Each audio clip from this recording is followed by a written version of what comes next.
Info seputar kelapa sawit. Kebakaran hutan Kanada jadi pengingat perlunya aksi iklim bersama. Media massa meliput lebih dari 500 kebakaran di Kanada, lebih dari sepertiganya di Quebec, terbakar Kamis 8 Juni lalu, dengan gambar asap mengepul dari api dan menutupi langit New York dan monumen Washington di Amerika Serikat selama beberapa hari Minggu lalu.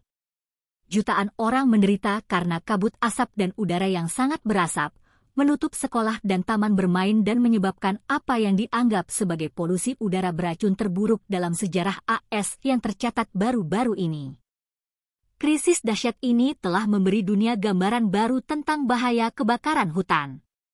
Sementara adanya polusi udara tidak sehat dari kebakaran hutan di Kanada mungkin merupakan hal baru serta menakutkan bagi jutaan orang di pantai timur Amerika, itu adalah pengingat kondisi yang secara rutin mengganggu negara barat, sekaligus menjadi peringatan tentang masa depan, kata para ilmuwan.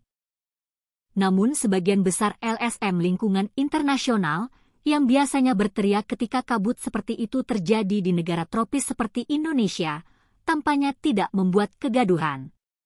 Mereka juga tidak langsung menyalahkan seperti yang mereka lakukan terhadap Indonesia dan negara-negara tropis lainnya. Beberapa ilmuwan iklim menunjukkan bahwa kebakaran hutan adalah peristiwa yang mencengangkan tetapi kemungkinan besar akan menjadi lebih umum di tengah pemanasan global.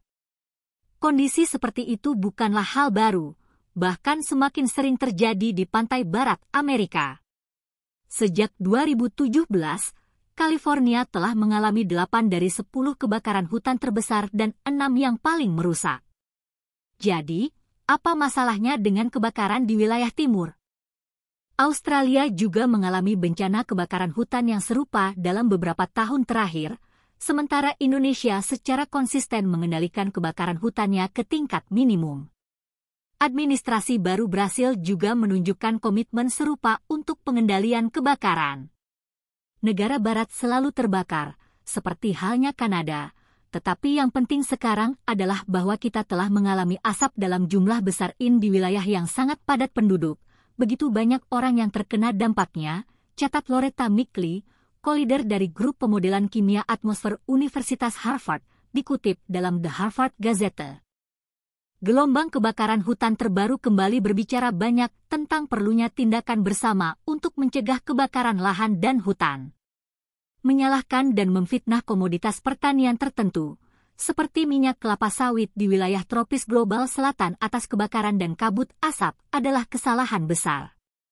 Dunia telah berkomitmen untuk mencegah peningkatan suhu hingga 1,5 derajat Celcius di atas tingkat pra-industri untuk mencegah gangguan iklim parah yang dapat memperburuk kelaparan, konflik, dan kekeringan di seluruh dunia.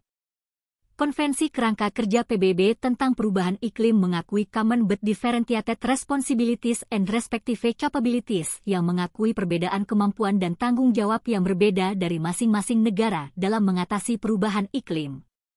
Lembaga PBB ini juga mengakui bahwa negara-negara maju telah berkembang, melakukan deforestasi dan emisi karbon lebih lama lagi.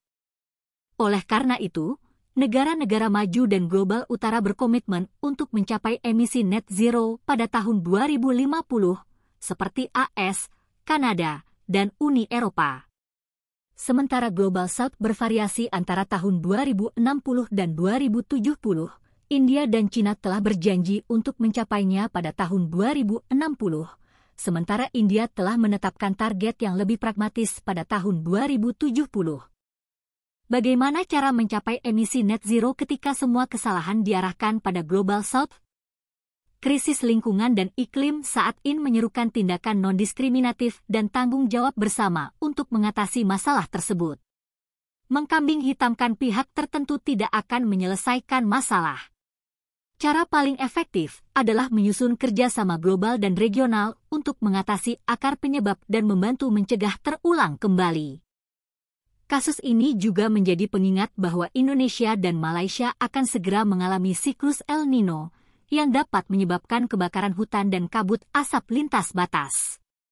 Secara historis, ketika kebakaran hutan terjadi, industri kelapa sawit menjadi sasaran empuk kesalahan. Dengan persepsi dan tekanan yang tertanam dari para pecinta lingkungan, perusahaan kelapa sawit akan dikenai tuduhan dan penyelidikan oleh badan penegak hukum. Terkadang, tuduhan palsu akan sangat merugikan perusahaan dalam hal reputasi dan kerugian finansial. Krisis Kanada diharapkan dapat membuka mata kita bahwa kebakaran lahan dapat terjadi di mana saja karena berbagai sebab. Mereka dapat berupa fenomena alam atau kejadian buatan manusia tanpa kaitan khusus dengan perkembangan atau aktivitas tertentu. Oleh karena itu, untuk mengantisipasi El Nino yang akan datang, kami memperkirakan akan terjadi kebakaran lahan dan kabut asap yang lebih tinggi. Secara historis, kebakaran hutan pada musim kemarau biasanya disebabkan ulah kombinasi dari beberapa faktor, antara lain tebas bakar untuk pertanian subsisten, pembukaan lahan untuk pertanian dan kebakaran yang tidak disengaja terkait dengan kebiasaan sehari-hari masyarakat, seperti kompor yang tidak terawat dan membuang sembarangan puntung rokok yang menyala. Krisis ini juga menuntut tindakan global dalam peningkatan pencegahan kebakaran hutan. Indonesia sebagai ketua ASEAN tahun ini dapat mempromosikan ASEAN Agreement on Transboundary Haze Pollution 2002 secara global. Pada tahun 2015 Indonesia meratifikasi perjanjian ini, yang mencakup program pencegahan bersama, kesiapsiagaan, tanggap darurat nasional dan bersama, prosedur penyebaran, bantuan teknis dan kolaborasi penelitian ilmiah.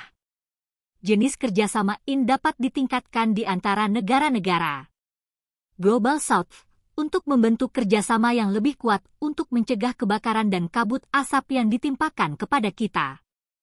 Kesimpulannya, seperti UNFCCC yang mengakui kemampuan yang berbeda dan tanggung jawab yang berbeda dari masing-masing negara dalam mengatasi perubahan iklim, kebakaran hutan di Kanada mengingatkan kita semua tentang perlunya aksi iklim bersama.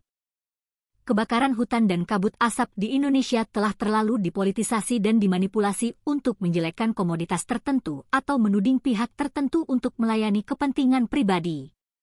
Demi mitigasi krisis iklim, kita perlu berhenti mengkambing hitamkan dan mempolitisasi bencana iklim apapun.